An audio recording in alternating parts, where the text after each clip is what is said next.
Welcome back. ایک breaking news ہے کہ سینٹ میں ابھی ایک قرارداد پیش کی گئی رضا ربانی صاحب کی جانب سے کہ جیسے ہی جنرل پرویز مشرف آئیں ان کے خلاف غداری کا مقدمہ آرٹیکل 6 کے تحت قائم کیا جائے، اور یہ سینٹ نے قرارداد متفقہ طور پر منظور بھی کر لی ہے.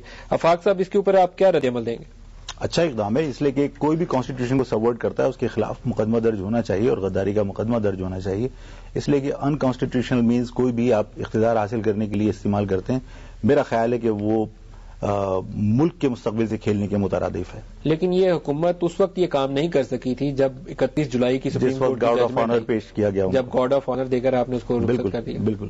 چلیں دیر آئے درست آئے، اگر پیپلز پارٹی نے یہ اقدام کیا ہے تو ہمیں اس کو سراہنا چاہیے اور اس کی، لیکن اس کے لیے قرارداد کے زیادہ جو ایکٹ ریکوائرڈ ہے حکومت سے، ایک افسر کی ضرورت ہے جو ان کے خلاف جا کے مقدمہ رجسٹر کروائے. نہیں ملک صاحب، غداری کا مقدمہ کوئی افسر درج نہیں کر سکتا، پرائم منسٹر کرے گا، پرائم منسٹر کے حکم پہ ہوگا. ایک آفیسر کو اپوائنٹ کریں، ایک آفیسر کو اپوائنٹ کرے. اب یہ پرائم منسٹر کے اندر اتنی کریج ہونی چاہیے کہ وہ ملک کے خلاف یا کانسٹیٹیوشن کو توڑنے والے کے خلاف غداری کا مقدمہ درج کرے.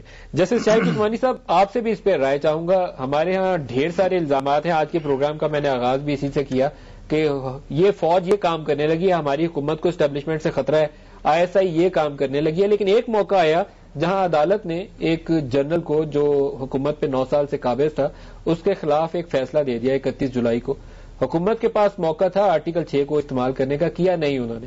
اب سینٹ نے قرارداد پاس کر دی ہے، آپ کیا سوچتے ہیں کہ اگلا نیکسٹ اسٹیپ بھی حکومت لے لے گی؟ دیکھیے میرے خیال میں تو یہ سراسر وکٹمائزیشن ہے. جب وہ آفس سے ہٹے تھے اس وقت ملک میں موجود تھے، اگر وہ سمجھتے تھے کہ انہوں نے آرٹیکل 6 کے تحت ان پہ کیس چلانا چاہیے تو وہ وقت تھا ان پہ کیس چلانے کا. اس وقت تو جس طرح آپ نے ابھی کہا کہ ان کو گارڈ آف آنر دے کر کے یہاں سے رخصت کیا، یعنی پوری عزت سے رخصت کیا، اور اب جب وہ واپس آ رہے ہیں تو اب کہہ رہے ہیں کہ ان کے خلاف وہ آرٹیکل 6 کے تحت ان سے مقدمہ چلانا چاہیے. میرے خیال میں یہ تو سراسر وکٹمائزیشن ہے، اور خاص طور سے بے نظیر کے قتل کا جو ان پہ الزام لگاتے ہیں تو وہ تو میرے خیال میں کوئی آدمی اس چیز کو کبھی کوئی ذرا سی بھی عقل ہو تو اس چیز کو وہ سمجھ نہیں سکتا کہ یہ کیوں کیا جا رہا ہے. جب یہ 4 سال سے یہ لوگ خود حکومت میں ہیں اور یہ نہیں پتا کر سکے کون اس کا قاتل ہے تو اس پہ جنرل مشرف پہ الزام لگانا یقیناً یہ صحیح نہیں ہے. لیکن اٹینشن ڈائیورٹ کرنے کی باتیں ہیں. جیسے شاہد عثمانی صاحب، 3 نومبر 2007 کا جو جنرل پرویز مشرف صاحب کا ایکشن ہے وہ سپریم کورٹ بھی ڈکلیئر کر چکی ہے اور پارلیمنٹ نے بھی ویلیڈیٹ نہیں کیا، تو اس کے تحت سزا تو پھر یہی بنتی ہے، آئین توڑنے کی سزا تو آئین نے یہی لکھی ہوئی ہے نا؟ نہیں بالکل صحیح کہہ رہے ہیں آپ، سزا تو یہی ہے، لیکن یہ ان کو اس وقت کرنا چاہیے تھا جب اس نے آفس چھوڑا تھا. جب اب کرنا تو سراسر اس کے مطلب کہ یہ وکٹمائزیشن ہے، پولیٹیکل وکٹمائزیشن ہے. جیسے صاحب لیکن اگر میں 2007 میں ایک مرڈر کروں تو 2012 میں کیا مجھے سزا نہیں ملے گی؟ نہیں دیکھیے اسی حکومت نے، اگر یہ دوسری حکومت ہوتی تو صحیح بات تھی، لیکن اسی حکومت نے ان کو رخصت کیا گارڈ آف آنر دے کر. وہ تو کنٹراڈکشن ہے، رویوں میں کنٹراڈکشن ہے، یہ میں آپ کی بات سے متفق ہوں. لیکن جیسے صاحب اس وقت تمام معاملات کورٹ کے ارد گرد آ کے گھومتے ہیں. میں ابھی آپ کو میمو کے اوپر آپ سے سوالات پوچھ رہا تھا تو NRO کے اوپر دیکھ لیں. اعتزاز احسن صاحب نے جو پوزیشن لی کہ صدر کو استثناء مانگنے کی ضرورت ہی نہیں ہے، رمدے صاحب نے بالکل اس سے متضاد رائے دی، اور 13 رکنی بینچ کے سربراہ بھی وہی تھے جس وقت وہ فیصلہ آیا تھا. اعتزاز صاحب نے آج اس کے خلاف پھر انٹرویو دے دیا، تو وہاں کیا پوزیشن ہے استثناء کی؟ دیکھیے وہ جس دن پرائم منسٹر صاحب پیش ہوئے تھے کورٹ میں، اس دن میں موجود تھا کورٹ میں، اور وہ مجھے اچھی طرح سے یاد ہے کہ پرائم منسٹر صاحب نے خود یہ فرمایا تھا کہ میں نے کنٹیمپٹ آف کورٹ نہیں کمٹ کیا چونکہ میں سمجھتا تھا صحیح معنوں میں بونافائڈ کہ میں اس بات سے نہیں کر رہا ہوں چونکہ صدر کو استثناء حاصل ہے. انہوں نے یہ اسٹیٹمنٹ دی.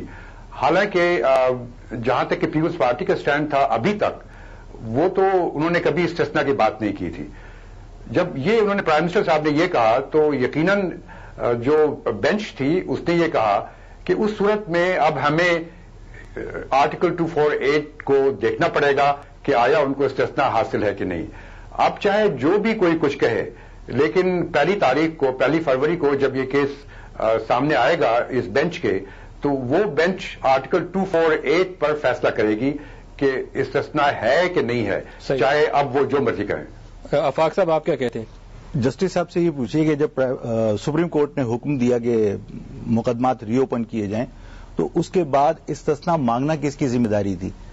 ہمیں سپریم کورٹ کے حکم کی تعمیل کرنی چاہیے یا سپریم کورٹ کے حکم کو ہم رد کر دیں اپنے طور پر فیصلہ کر کے کہ ہمیں استثناء حاصل ہے؟ مطلب انٹرپریٹیشن آپ خود کر رہے ہیں تو آپ کا حق نہیں ہے. پریزیڈنٹ کے لیے بلینکٹ میں نہیں سمجھتا کہ بلینکٹ امیونٹی کسی ایک شخص کو بھی حاصل ہونی چاہیے، اس لیے کہ ایک شخص کو بھی اگر آپ استثناء مکمل استثناء دے دیں گے تو ملک کو تباہ کرنے کے لیے ایک شخص کافی ہے. میں نہیں سمجھتا کہ یہ سب کچھ ملک ہم اس ملک کے اندر افورڈ کر سکتے ہیں. دیکھیے امریکن پریزیڈنٹ آپ کے سامنے ہے، اس کو استثناء حاصل تھا لیکن اس کا ذاتی فیل تھا، اس کو کورٹ میں بلایا گیا اور وہ کورٹ میں آیا. آپ کا خیال ہے کہ فنکشنل امیونٹی رہنی چاہیے لیکن باقی میٹرز میں نہیں ہونی چاہیے؟ بالکل. ایک بریک لے لیں. میں انٹرپٹ کر دوں کہ چونکہ یہ معاملہ اب کورٹ کے سامنے ہے اور کورٹ نے یہ فیصلہ کرنا ہے کہ پریزیڈنٹ کو استثناء حاصل ہے کہ نہیں، اور اگر ہے تو کس حد تک حاصل ہے، تو اس واسطے میرے خیال میں اس پہ بحث نہیں کرنی چاہیے کہ استثناء حاصل ہے کہ نہیں ہے. لیکن عثمانی صاحب جو 13 رکنی بینچ کا فیصلہ تھا رمدے صاحب والا، اس میں تو امیونٹی کے اوپر کچھ جوابات آگے تھے نا اس بینچ کی جانب سے. دیکھیے وہ جو بینچ کا فیصلہ تھا اس میں جو آپ پہلے جو مشرف کے زمانے کی بات جی بالکل وہی والا. جی ہاں اس میں تو انہوں نے فیصلہ کیا تھا لیکن وہ حالات اور وہ فیکٹس کچھ ڈفرنٹ تھے اور اس دفعہ فیکٹس ڈفرنٹ ہیں. لیکن ایک چیز تو کہہ دی تھی نا انہوں نے کہ امیونٹی اگر ہے تو you have to claim it, یہ تو بینچ نے کہہ دیا تھا. جی امیونٹی کلیم ہے یقیناً. تو یہاں پہ تو انہوں نے کلیم کی ہے نا، یہاں پہ پرائم منسٹر صاحب نے صاف کہا کہ ہم نے اس واسطے کیا ہے چونکہ امیونٹی، ہم سمجھتے ہیں کہ امیونٹی تھی ان کو. صحیح. ایک بریک لے لیں جی، بریک کے بعد دوبارہ یہیں سے آغاز کرتے ہیں، ہمارے ساتھ رہیے گا.